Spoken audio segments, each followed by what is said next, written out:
साथियों, इस वक्त की बड़ी खबर आ रही है वो है विद्या संबल योजना को लेकर के। साथियों, जिस वीडियो का आप इंतज़ार कर रहे थे, जिस आदेश का इंतज़ार कर रहे थे, वो अब फाइनल आदेश है। वो कार्यालय निदेशक माध्यमिक शिक्षा राजस्थान बीकानेर के द्वारा आया है और उसमें विद्या संबल योजना के तहत आपकी जो शंकाएं हैं उनका स्पष्ट तौर पर उनका समाधान कर दिया गया है। आपको पूरी तरीके से इसमें समय भी मिलेगा आवेदन करने के लिए और सारी चीज़ों की एक एक बारीकी को हम इस वीडियो के दौरान समझेंगे। तो वीडियो में आप अंत तक बने रहें, आपकी पूरी समस्याओं का समाधान इसमें हो जाएगा। ये मुख्य जिला शिक्षा अधिकारी समस्त जिलों के नाम से ये पर आदेश है वो जारी किया गया है और इसका जो विषय रखा गया है वो इस प्रकार से है कि माध्यमिक शिक्षा विभाग राजस्थान के विद्यालयों में प्राध्यापकों के रिक्त पदों पर विद्या संबल योजना के प्रथम चरण के अंतर्गत पात्र अभ्यर्थियों को गेस्ट फैकल्टी के रूप में पूर्णतः अस्थायी तौर पर लगाए जाने के संदर्भ में, यानी पहले चरण में प्राध्यापकों को रिक्त पदों पर विद्या संबल योजना के तहत है वो गेस्ट फैकल्टी पर लगाया जाना है। ये पूर्णतः अस्थायी तौर पे होंगे। इसमें मुख्य सचिव महोदय के आदेश क्रमांक के सारा हवाला दिया गया है, इसके ऊपर हम बात नहीं करेंगे। यहाँ इस पर स्पष्ट तौर पे बताया गया है कि उपरोक्त विषय अंतर्गत संदर्भित पत्र के संदर्भ में निर्देशित किया जाता है कि माध्यमिक शिक्षा विभाग राजस्थान के विद्यालयों में प्राध्यापकों के रिक्त पदों पर विद्या संबल योजना के प्रथम चरण के अंतर्गत पात्र अभ्यर्थियों को गेस्ट फैकल्टी के रूप में पूर्णतः अस्थायी तौर पर लगाए जाने हैं। गेस्ट फैकल्टी की नियुक्ति हेतु रिक्त पदों का निर्धारण करते समय यह सुनिश्चित किया जाए कि उक्त पद आईएफएमएस में स्वीकृत है तथा उक्त पद से किसी भी कार्मिक का वेतन आहरण नहीं किया जा रहा। साथियों, ये बहुत ही गहरी बात है कि पोस्ट स्वीकृत होने के साथ साथ में अगर उस पद पर किसी अन्य कार्मिक या अन्य विद्यालय के कार्मिक की वेतन व्यवस्था है तो वो पद रिक्त नहीं माना जाएगा। इसको मैं ऐसे समझाऊं, मान लीजिए ए स्कूल है, उसमें 2 पद रिक्त हैं, लेकिन एक बी स्कूल और सी स्कूल है, उसमें कोई कार्मिक हैं, वहाँ पर पद स्वीकृत नहीं है। तो बी और सी के विद्यालयों के एक एक कार्मिक का अगर वेतन आहरण ए विद्यालय से हो रहा है तो वो जो ए विद्यालय में 2 पद खाली हैं उनके ऊपर भी विद्या संबल योजना से कार्मिक नहीं लगाया जा सकेगा, क्योंकि इसका जो वेतन आहरण है वो स्पष्ट पद से आईएफएमएस के थ्रू जो जिस कार्मिक की पोस्ट वैकेंट है उसी से उठेगा और वो उसका वेतन है वो किसी अन्य विद्यालय के कार्मिक से उठ रहा है, इसलिए वो पद भी रिक्त नहीं माने जाएंगे। साथ ही आपके जिले में पूर्व में यदि इस संबंध में यदि कोई विज्ञप्ति या आदेश जारी किया गया है तो उक्त विज्ञप्ति व आदेश को इस पत्र के संलग्न प्रेषित प्रारूप के अनुसार तत्काल संशोधित किया जाना सुनिश्चित करें। यानी कि अगर जिन जिन जिलों के अंदर विद्या संबल योजना के तहत विज्ञापन जारी कर दिया गया है, अब उनको इस आदेश के तहत दोबारा से संशोधित जो विज्ञापन है वो जारी करना होगा। और इसमें एक लाइन और दी गई है, वर्तमान में नगर निकायों के चुनाव के कारण आदर्श आचार संहिता लागू है, अतः उपरोक्त कार्रवाई केवल ग्रामीण क्षेत्रों के विद्यालयों हेतु ही की जाएगी। यानी अभी ये प्रथम चरण में ग्रामीण क्षेत्रों के विद्यालय हैं उन्हीं के लिए ही की जाएगी। अब आगे देखो, इसका जो विज्ञापन है वो इस प्रकार से आएगा। विज्ञापन की जो मुख्य बातें हैं यहाँ पर जो मैंने बताई हैं वो पहले ही विज्ञापन की वो बातें आ गई हैं, यहाँ पे 30 ये जो गाइडलाइन आ गई। अब इसमें विद्या संबल योजना के लगाए जाने के लिए 1 नंबर है, इसमें विद्या संबल योजना के तहत लगाए जाने वाले पद व योग्यताएं क्रम संख्या 1 प्रथम चरण में 1 ही रखा गया। इसमें प्राध्यापक विभिन्न विषय राजस्थान शिक्षा राज्य अधीनस्थ सेवा नियम 2021 के में संबंधित पद व विषय हेतु वर्णित प्रावधानों के अनुसार है वो, इसके अनुसार मतलब जो फर्स्ट ग्रेड के जो वैकेंसी निकलती हैं व्याख्याता के पद के लिए, उसकी जो योग्यताएं हैं वो इसमें होनी चाहिए। और इसमें नोट लगा करके जो चीज़ें बताई गई वो देखिए आप। यहाँ पर पहली बात बताई गई है, गेस्ट फैकल्टी है तो न्यूनतम आयु आवेदित पद से सेवा नियमों में वर्णित प्रावधानों के अनुसार होगी, यानी जो लेक्चरर के पद के लिए है वही होगी न्यूनतम। विद्या संबल योजना के तहत गेस्ट फैकल्टी के रूप में सेवानिवृत्त व निजी अभ्यर्थी लगाए जाएंगे, यानी अगर कोई कार्मिक है वह पहले से सेवानिवृत्त हो चुका है तो उसको भी लगाया जा सकेगा। सेवानिवृत्त गेस्ट फैकल्टी के रूप में लगाए जाने हेतु पात्र होंगे बशर्ते उसके आवेदित पद की न्यूनतम वांछित योग्यता अर्जित की हो। यानी जो रिटायर्ड होंगे उनको लगा सकते हैं, लेकिन ऐसे नहीं है कि जैसे कोई अध्यापक पद के लिए रिटायर हुआ हो और उसको व्याख्याता की जो वहाँ न्यूनतम जो शैक्षणिक अर्हताएँ प्रशैक्षणिक हैं वो उसके पास में नहीं है तो उसको नहीं लगाया जाए। उसकी न्यूनतम जो वांछित योग्यता है वो उनकी होनी चाहिए।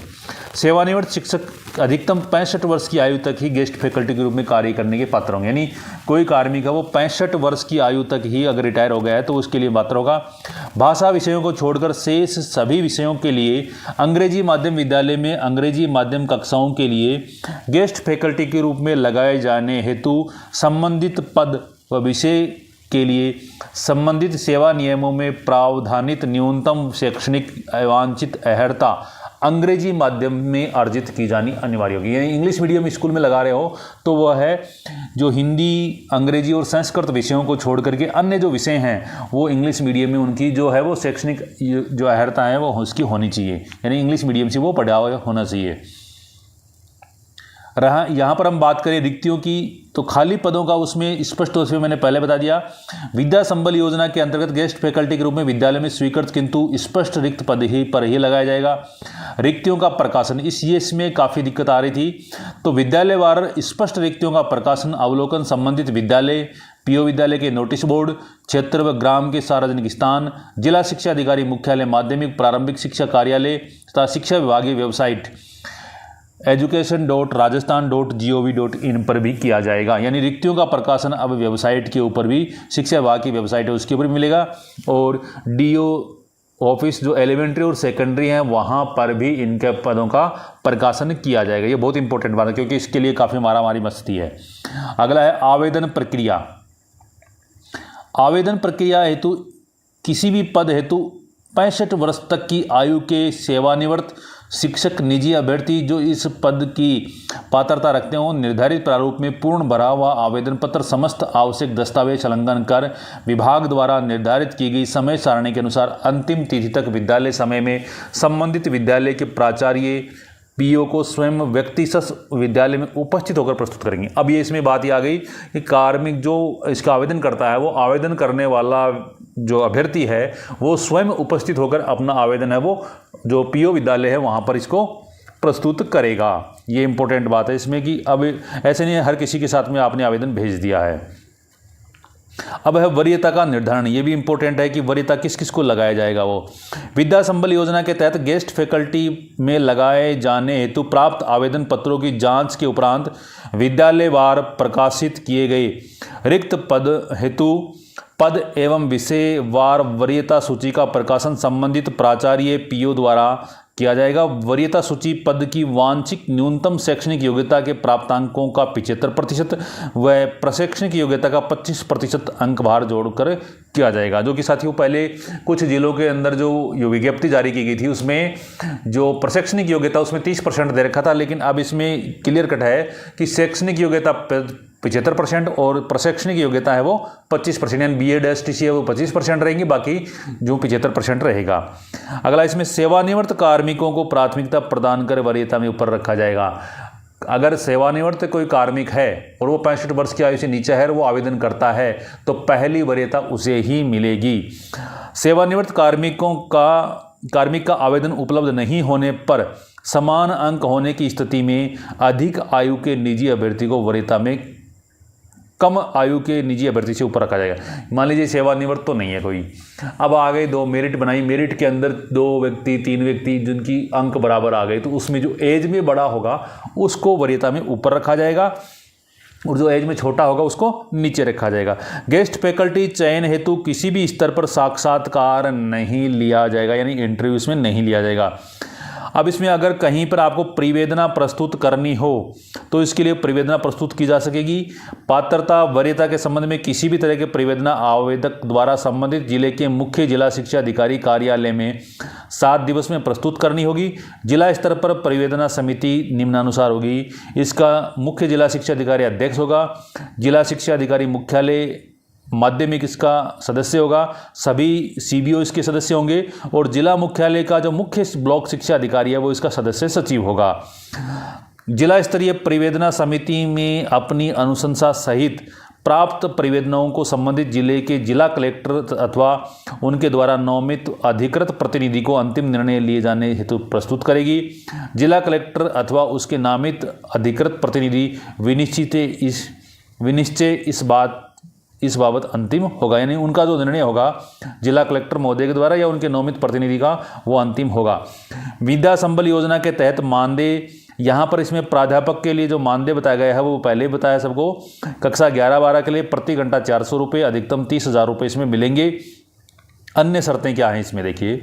चयनित अभ्यर्थी को गेस्ट फैकल्टी के पद पर लगाए जाने हेतु प्रस्ताव में 7 दिवस में सहमति प्रदान करनी होगी तथा प्राचार्य व पीओ द्वारा नियत किए गए दिनांक व समय पर वे कार्य करने हेतु उपस्थित होंगे।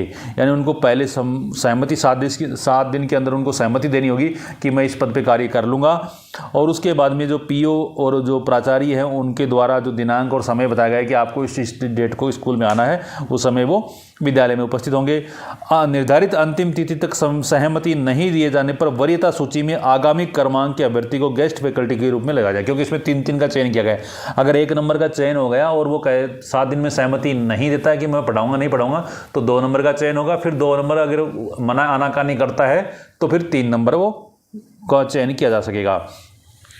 गेस्ट फैकल्टी के रूप में सत्रांत 31 मार्च 2027 तक या फिर नियत प्रक्रिया से पद भरे जाने तक जो भी पहले हो तक के लिए पूर्णतः अस्थायी तौर पर लगाया। यानी कि अब इनमें जो डेट दे दी फाइनल की 31 मार्च 2027 तक, या पर पहले वो पद भर गया हो किसी भी माध्यम से, तब तक इनका कार्यकाल है वो रहेगा। उक्त सेवाएं चूंकि गेस्ट फैकल्टी के रूप में पूर्णतः अस्थायी तौर पर ली जा रही हैं, अतः चयनित अभ्यर्थी द्वारा गेस्ट फैकल्टी के तहत दी गई सेवाएं भविष्य में चयनित पद के लिए स्थायी राजकीय सेवा का आधार नहीं होंगी और चयनित अभ्यर्थी द्वारा इस आधार पर राजकीय सेवा में स्थायी करने की मांग नहीं की जा सकेगी। यानी कि ये पूर्णतः अस्थायी है, इसके लिए आप स्थायी करने की मांग नहीं करेंगे। गेस्ट फैकल्टी के रूप में लगाए गए निजी अभ्यर्थियों और सेवानिवृत्त शिक्षकों को उन्हीं दिशा निर्देशों के अधीन रखा जाएगा जो वित्त विभाग के परिपत्र दिनांक 30 मार्च 2021 में वर्णित हैं। गेस्ट फैकल्टी के कार्य का नियमित अवलोकन प्राचार्य पीओ द्वारा किया जाएगा। निम्न कार्य कुशलता, दुराचरण, अनियमितता व कार्य से अनुपस्थिति की दशा में प्राचार्य पीओ द्वारा बिना कारण बताए गेस्ट फैकल्टी के रूप में विमुक्त कर दिया जाएगा। यानी ये अधिकार पीओ का रहेगा। अब इसकी समय सारणी है वो इस प्रकार से रहेगी। पीओ विद्यालय द्वारा चयन समिति का गठन है वो 27 अगस्त 2026 को रहेगा, यानी आज को ही करना है। पीओ विद्यालय स्तर पर विज्ञप्ति व रिक्तियों का प्रकाशन 31 अगस्त तक, खाली पदों का जो प्रकाशन है वो 31 अगस्त तक होगा। अभ्यर्थियों द्वारा आवेदन की तिथि वो 1 सितंबर से 7 सितंबर के बीच में 12 बजे तक है वो आवेदन लिए जा सकेंगे। प्राप्त आवेदनों की सूची का प्रकाशित पीओ स्तर पर होगा वो 8 सितंबर को 4 बजे तक। पीओ विद्यालय स्तरीय चयन समिति द्वारा आवेदन पत्रों की जांच कर अभ्यर्थियों की वरीयता सूची अस्थायी तौर पर तैयार कर जारी करना। अस्थायी वरीयता सूची में आपत्तियां मांगना, ये 9 और 10 सितंबर को दोपहर 12 बजे तक। अभ्यर्थियों आपत्ति का निस्तारण पश्चात अंतिम व स्थायी वरीयता सूची जारी कर स्थायी वरीयता सूची के आधार पर प्रत्येक रिक्त पद के विरुद्ध 3 अभ्यर्थियों का चयन कर चयन सूची तैयार करना। ये 11 सितंबर 2026 को 6 बजे तक। पीओ विद्यालय द्वारा चयनित अभ्यर्थियों के आवेदन पत्र एवं चयन सूची संबंधित मुख्य ब्लॉक शिक्षा अधिकारी कार्यालय में पहुंचाना, ये 12 सितंबर तक। और मुख्य ब्लॉक शिक्षा अधिकारी कार्यालय द्वारा चयनित अभ्यर्थियों की आवेदन पत्र की चयन सूची संबंधित मुख्य जिला शिक्षा अधिकारी यानी सीडीओ कार्यालय में पहुंचाने की 14 सितंबर रहेगी। और जिला स्तरीय कमेटी द्वारा चयन सूची का अनुमोदन 15 सितंबर को सायं 5 बजे तक, और आदेश जारी करना है वो रात्रि 15 सितंबर को ही रात्रि 12 बजे तक। नोट कार्यक्रम व समय सारणी में इंडिकेटिव है, यानी ये सांकेतिक है। संबंधित मुख्य जिला शिक्षा अधिकारी इसमें परिवर्तन कर सकते हैं, समय सारणी में वो परिवर्तन कर सकते हैं। तो साथियों इस प्रकार से ये इसकी जो टाइम फ्रेम रहेगी। अब इसका हम बात करेंगे आवेदन पत्र और आवेदन पत्र के साथ में लगने वाले डॉक्यूमेंट। आवेदन पत्र इस प्रकार का रहेगा, इसमें आवेदन का नाम, पिता का नाम, आवेदित विद्यालय का नाम, आवेदित पद का नाम, आवेदन प्रस्तुत करने की तिथि, आपकी फ़ोटो आ जाएगी, जन्म तिथि आ जाएगी। शैक्षणिक योग्यता के अंदर आपकी क्या आ जाएंगी, यहाँ पर देख पा रहे हो 10वीं 12वीं ग्रेजुएशन और पोस्ट ग्रेजुएशन ये आ जाएंगी। प्रशैक्षणिक योग्यता में बीएड समकक्ष या डीएलएड समकक्ष जो भी एसटीसी और बीएड जो भी हैं वो आ जाएगी। वैध पात्रता परीक्षा आवश्यकता अनुसार अगर आप अध्यापक पद के लिए रहोगे तो उसमें रीट का जो सर्टिफिकेट है वो उसमें कितने परसेंट आए और इसमें कौन से वर्ष में क्या कितने परसेंट आए और ये सारे डॉक्यूमेंट आपको लगाने भी हैं। निवास का पता इसमें स्थायी और वर्तमान पता दोनों लिखने होंगे। मोबाइल नंबर आपको लिखने होंगे। जाति प्रमाण पत्र आपको आरक्षित वर्ग का होने पर वो लगाना होगा। इस क्रम में रहेंगे। संलग्न 8 नंबर पे भूतपूर्व सैनिक, विकलांग, विधवा, परित्यक्ता, स्पोर्ट्स पर्सन है तो वो भी लगाना होगा। आधार कार्ड की प्रति आपको लगानी होगी। मूल निवास प्रमाण पत्र लगाना होगा। चरित्र प्रमाण पत्र 2 राजपत्रित अधिकारियों द्वारा प्रदत्त वो संलग्न 12 और 13 में रहेगा। उसके नीचे रहेगा मैं शपथपूर्वक घोषणा करता हूँ कि चूंकि मेरी सेवाएं गेस्ट फैकल्टी के रूप में पूर्णतः स्थायी तौर पर ली जा रही हैं, अतः मेरे द्वारा गेस्ट फैकल्टी के तहत दी गई सेवाएं भविष्य में चयनित पद के लिए अस्थायी राजकीय सेवा का आधार नहीं होंगी और मेरे द्वारा इस आधार पर राजकीय सेवा में स्थायी करने हेतु मांग नहीं की जाएगी। आवेदन पत्र के साथ संलग्नों की ये जो छाया प्रतियां हैं वो आपको लगानी है और उसमें नीचे हस्ताक्षर कर देने और ये आपको पीओ विद्यालय के अंदर आपको ये फॉर्म जमा करवाना होगा। तो साथियों, इस प्रकार से ये प्रथम चरण के लिए कार्यालय निदेशक माध्यमिक शिक्षा बीकानेर के द्वारा जो आदेश जारी किया गया है